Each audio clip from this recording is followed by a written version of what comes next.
Welcome to the chaos sector. I want to chime in on what has recently been examined in this case.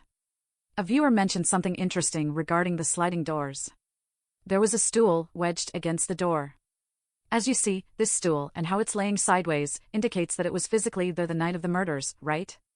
But, if this stool was physically there, which obviously is jamming the door from the inside, how did the suspect exit this way?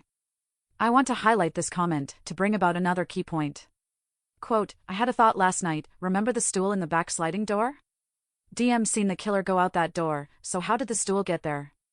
Cops aren't going to move items in the scene. That shoe print was lifted on the second search, why wouldn't you see a bloody footprint the first time? Toxicology is standard during autopsy in a homicide. Ellie either bungled this case, or is covering up something, unquote. Now I thank you for pointing that out, but I noticed something just as mysterious, actually, even more alarming. First of all, if a blood print of the suspect's shoe was found near Mortenson's bedroom, wouldn't there be a trail of blood prints exiting the home? Damn, this is becoming very shady. He exits through those very sliding doors, where there is concrete. Where in the hell are the blood prints? It literally shows the suspect physically exiting the home, right? Yet, if we examine these photos, I notice there is no blood prints on that concrete. In fact, it's almost as if the detectives intentionally angled their shot to where you couldn't see the entire entrance up close. But it doesn't matter, because we'll just zoom in on the other shot. We know there aren't any blood prints anyway, because it would be marked as evidence. Once that yellow tape goes up, the detectives are called in to do their job, and that's to find evidence.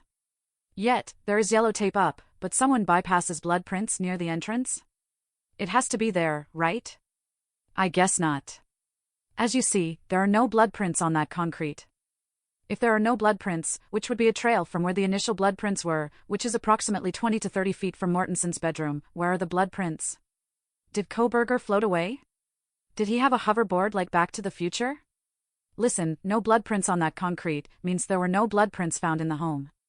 And if the authorities and so-called FBI investigator claims there was a blood print found near Mortenson's bedroom, proves this is manufactured evidence. And if this is manufactured evidence, then we have to question the entire investigation. We are not doing this because we have a lot of time on our hands, this is important. Also, remember the alleged blood along the wall? Well, in the raw shots, such as these, it appears they once again intentionally avoid having that area in the shots. Why?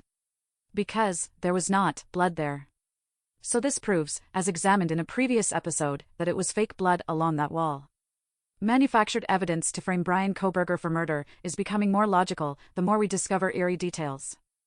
And we can't forget about Mark Furman, who is slithering around behind the scenes. Fake blood at the crime scene, no blood prints on the concrete of the suspect, and a stool which appears to be planted there. That stool had to be knocked over, right? But look how it's so conveniently wedged against the sliding doors. Almost as if someone placed it there. But, if the authorities placed it there, it actually compromises the chain of events they claim happened. If one would suggest it was one of the victims and there was a struggle in that kitchen, and the authorities didn't plant it there, then obviously it would have been reported as evidence of a struggle with the suspect. Possible DNA could be collected. You know what, I feel no need to entertain this nonsense anymore. Not worth my time or efforts. Yep, I know the feeling. I think this case depends on the public to bring about the truth. Let me touch on Kohberger's presence in that area, because this is something that apparently sticks. But then again, if there are no blood prints on the concrete, we have to come to the conclusion that he was not the killer. The DNA on a knife sheath? Easy, it's manufactured, right along with the claim that he left that very blood print near Mortenson's bedroom. They claim they found this trace of Kohberger's DNA, by way of his father's DNA. When did they do a DNA test on the father? Rhetorical question, but I'm a bit pissed off now. If you are standing up, you might want to sit down. They obtained his DNA when they raided his home. This was on December 30th, right? Simple, take that damn DNA, plant it on a knife sheath that was planted in Gonzalez's room, and claim his DNA was found on a knife sheath he left behind. While he's in no position to challenge any of this. Can anyone say, Mark Furman tactics? Didn't take long to put the pieces together, because we provide the public with honest investigating. Remember, we also investigate the investigations. So, at this point, in my analysis, Kohberger has been officially cleared of murder. The only problem is, he was spotted in that area, right? But, how do we know for sure that it was his vehicle? The only footage we have seen was of that night, no other footage has been released, such as in the daytime. Yet, authorities claim he had been in that area approximately 12 times months prior. Why not release that surveillance footage, to build the case even more? Well, because there may not be any surveillance footage of him in that area. As for the night of the murders, maybe he was in that area, and maybe he wasn't. Based on the growing evidence that he is being framed for murder, I don't think so. But it keeps seesawing in your mind, I assume, because if evidence proves he has been framed, yet it appears he was in that area, you can't grab a hold of anything solid. It's not him in my view. Might have been the DoorDash deliverer, crazy. It all unfolded around the same time frame, right? We are about done with our investigation, everything else is arbitrary at this point. We've broken down all of the key details, information, and so-called evidence. And what has been confirmed, proves Kohberger is innocent. The corruption of the government, authorities, and detectives couldn't hide behind the so-called, prototypical serial killer this time. Mark Furman should have kept his mouth shut, but one who can't shut their mouth, often ends up with a foot in it. His claims open Pandora's box completely. If Kohberger is not the killer, because there is obviously no evidence against him, then who murdered those 4 college students? Key factors here.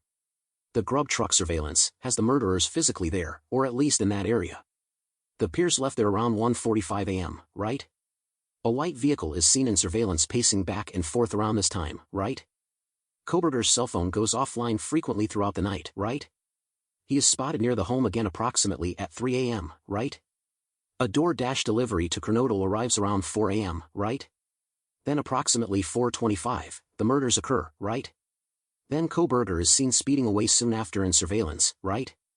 Quite foolish to drive a white car at night to murder individuals, right? Maybe he was driving back and forth, trying to find the location of the home for the DoorDash delivery? Heard something, or saw something, and got back in his car, and sped off. Sounds more logical to me. The DoorDash guy is being framed for murder, that's a bit wacky. Kohberger's cell phone goes offline? How do we know Kohberger's cell phone goes offline? Because the authorities report this? And the media reports it? We just displayed that his DNA was planted at the crime scene, so it's safe to say that all of that so-called evidence was plucked out the air, to build the narrative. Remember, he is in the authorities' custody, he doesn't have the ability to challenge any of this madness flooding society about him. Like I mentioned in a previous episode, they can literally run wild while he sits in court. And the public will run wild right along with them. Not anymore. His car spotted in that area seems to keep him attached to the murders. I was joking about the DoorDash theory, but it's actually not unrealistic. And maybe he is proof that he was the DoorDash guy, and he's being framed for murder. I spotted a smile in court, and it wasn't really a quote, "Hey, I'm a freaking maniac" kind of smile. It was a smile of irony, like, what would I possibly gain from doing such a horrendous thing? I'm merely earning a few bucks on the side. You heard it here first, Kohberger delivered Jack in a Box to Kernodle. Something alarmed him, such as an attack in that home, and he got the hell out of Dodge, never mind the tip.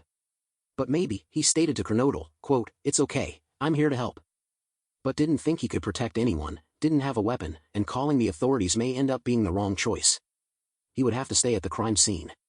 And since his car was spotted, the authorities will obviously be searching for a white vehicle. I think the murderers came on foot, or arrived at the home on foot, through the grassy area to the opposite side of the home. And exited the same way. A silent exit, as opposed to a scared exit such as Kohberger. Think about it, why would Kohberger wear all black to murder individuals in that home, only to be spotted driving a white vehicle? The killers has knowledge of the area, the interior of the home, and how to execute the murders without being detected. I still think the victims were drugged, which made it easier to murder them. If you notice, I say, the killers. There was more than one person, one murders 2 on the 2nd floor, and one murders 2 on the 3rd floor. This was planned, and executed quite well. But leaving a witness, will come back to trail them. Because unfortunately for them, that witness knows who they are. And she has left a trail back to the real murderers. She fears for her life, so instead of telling the truth, she would rather take down the DoorDash guy who was a witness that night. And that's more logic, to prove this man is innocent of those murders. I think the entire frame goes that deep. Heck, if they planted his DNA at the home, nothing is out of the question. It's over. If his defense team points out everything we have, you're looking at lawsuits up to high heaven. This will go down as one of the biggest frame jobs in history. This is the chaos sector.